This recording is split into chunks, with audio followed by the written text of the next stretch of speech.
What up, YouTube fam? Yo, welcome back to the channel. Thank you for watching. Thank you for being here. Welcome back to the episode. If you've been here before, welcome back. If it's your first time here, hit that subscribe button. My name is Pablo, and this is Vámonos Getaway Vlog. This is Know Before You Go Getaway Vlog, alright?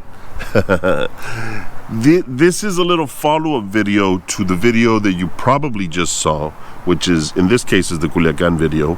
So if you haven't seen it, go hit one of the tabs up here. It'll pop up. That's the video you should probably watch first, and then come and join us here, okay? Because this is where I'm going to explain the things that you should know before going to Culiacán, especially right now.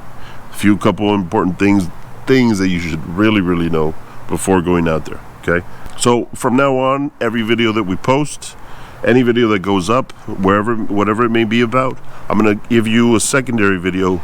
Should be short, should be a short clip of just me talking, telling you 5 things that you need to know before going to wherever you're going, right? To wherever video we just posted about. So in this case, it's Culiacán, so let me tell you those 5 things, okay? 5 things that I came up with that you really should know before going, okay? So without further ado, let's get into it. Number one's a big one. It's well known. It's kind of hard to get into, but it's one of those obvious things that is just, it's obvious. The state has always been, Sinaloa has always been the big state when it comes to, cartel stuff. And cartel news, cartel stuff, cartels, period. So right now, there's a kind of a little war that's going on between a couple of the cartels that it's probably not the best time to go. Probably not the best time to go visit. Culiacán isn't really a tourist area. Culiacán isn't really a tourist city, per se. And to be honest, it's one of those cities that there's a lot to do. There's a lot of nightlife, a lot of clubs, a lot of bars, a lot of fun things to do with the family, a lot of things to visit, a lot of things to go see. But it's not really tourism. It's not really in tourism intense. So the state isn't really, the city isn't really alive because of the tourism, the way, like, let's say Cancun is, you know what I mean? It's not a huge tourist area, okay? So, but right now, because the 2 cartels that are just going at it right now, they're going at it big, and, you know, that's a whole another video or story that we can, spend 2, 3, 4, 5 hours dealing with. But I'm not going to get into it. It's just one of those things that is just there, and you kind of just got to deal with it, it is what it is. It's one of those things we've kind of always lived with, so... Yeah, but lately it's gotten a little bit worse. So just things have gotten a little bit on the unsafe side, let's say, so. But as of right now, I really wouldn't recommend going over there. If you're not from there, if you don't have family, if you don't have any business or anything to do there, because there's no real nightlife right now. There's no real, it's kind of starting to come back, but there's no real nightlife when it comes to, clubs, bar scene. Clubs used to be popping, and clubs used to close at 5, 6 in the morning sometimes. And I've been there, but so right now it's probably not a best time to go. It will later on. Things will calm down, and it's going to get much better. Trust me. It's hopefully soon, but right now it's just probably not the best time. So, number 2, the cuisine. Jesus, the cuisine. Did I just say this? The food. The food, la comida está bien buena. It's so good. When I see the food is different in Mexico, the food is different in Mexico, okay? The tortillas, handmade, I don't know why, but they just don't compare. They just do not compare to the flavor, the text, like they don't compare. The meat, the flavors, the seafood, it's so fresh. There's one big thing that hate it or love it. Hate it or love it. You've either tried it and you didn't like it, or you tried it with an open mind and maybe you liked it. I love it. But there's a lot of Japanese that settled in Sinaloa. I want to say in the 60s, 70s. And of course, when a new group comes and settles into a new place, they bring their culture, they bring their food, they bring their music, they bring what they have, right? In this case, Japanese brought their food, the sushi. Sushi is raw Japanese style rolls, rice, raw fish. Sushi is one. Sushi, S-U-C-H-I.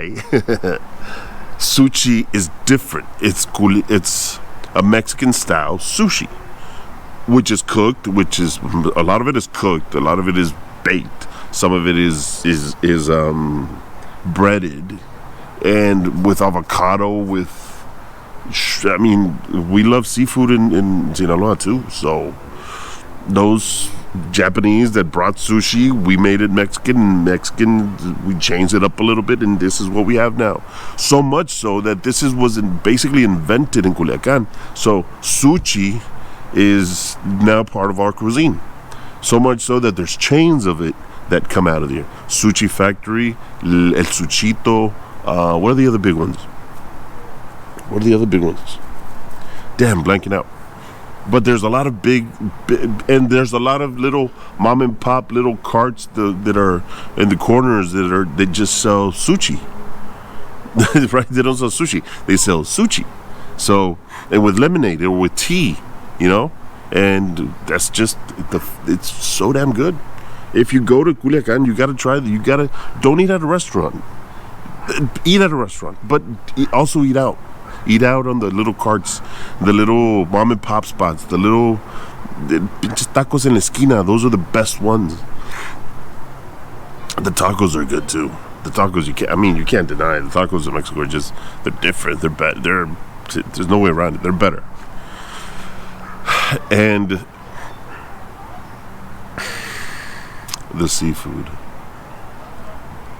Oh, la barbacoa. El chilorio. La barbacoa y el chilorio. If you go to where on the video where I went to La Herradura, ahí tienen chilorio, ahí tienen barbacoa. Try them there. They're so damn. It's carne. It's meat, but it's so damn good. And then the seafood. Again, the seafood joints, the best spots are the ones that are the little. They look like little paleteros. They look like little. They're the corner stands where they have a tarp covering you from the sun, and the little cart is missing a wheel, but they've got two bricks just holding it up, and that's the best spot to get seafood at. It just tastes better. It's fresher. The guy that fish was alive that morning. You know what I mean? Like that's how fresh it is. That's how good it is. So those are the spots I highly recommend. I don't know. I can't tell you with specific ones right now because I haven't been there in a bit. And some of them they move or they'll change. But if you're going with somebody who knows, just they'll tell you where to go. Locals know where the good food spots are. So trust me, they'll take you where. Every time I go, my family takes me to different spots.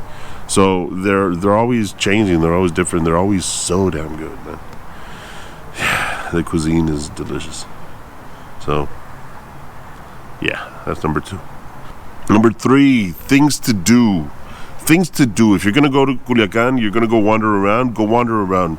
Visit La Catedral, La Lomita. La Lomita has a beautiful, it's up in a hill. Like, you can see the whole city from there.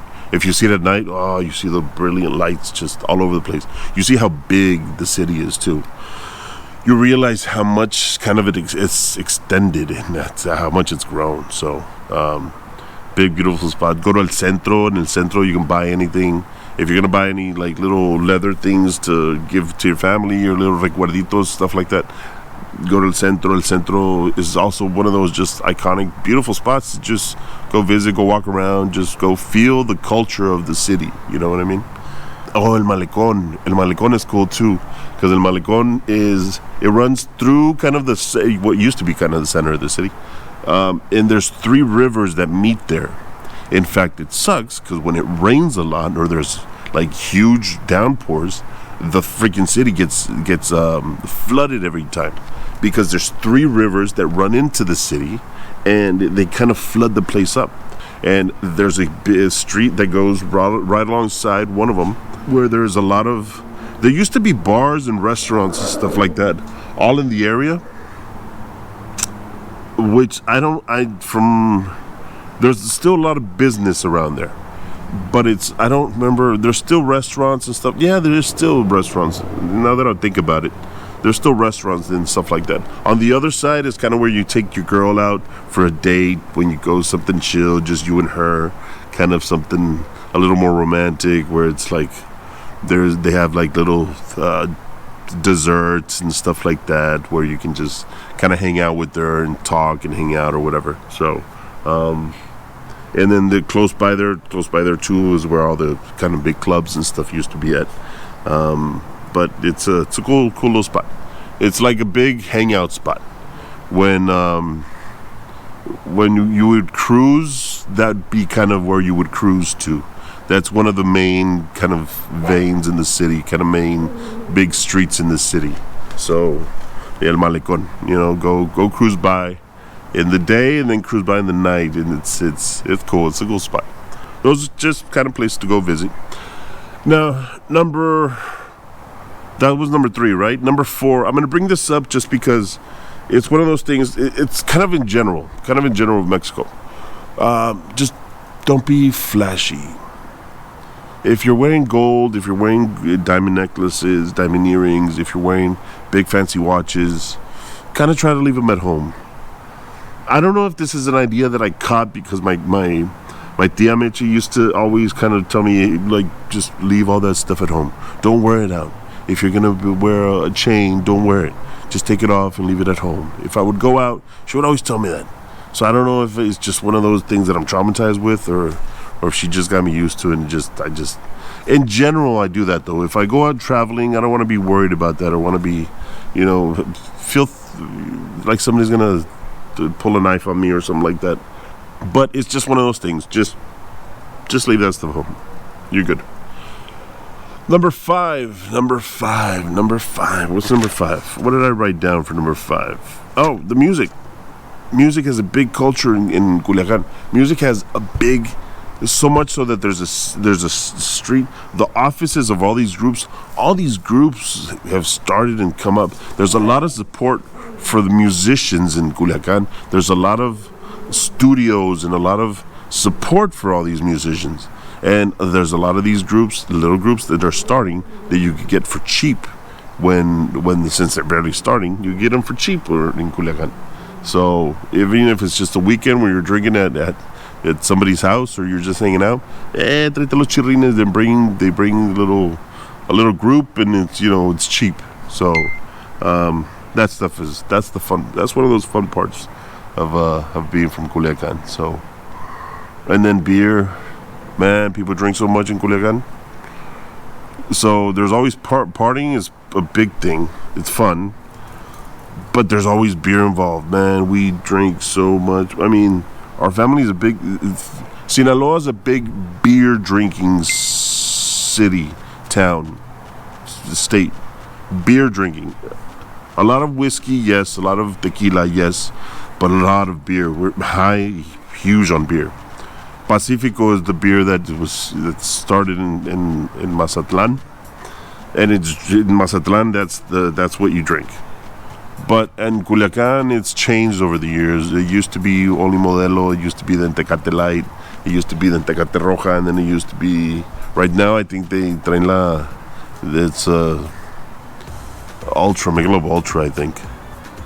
But if they mention beer brand in a corrido, that's what people will start drinking. So, but I love it. I mean, they sell everything still, right?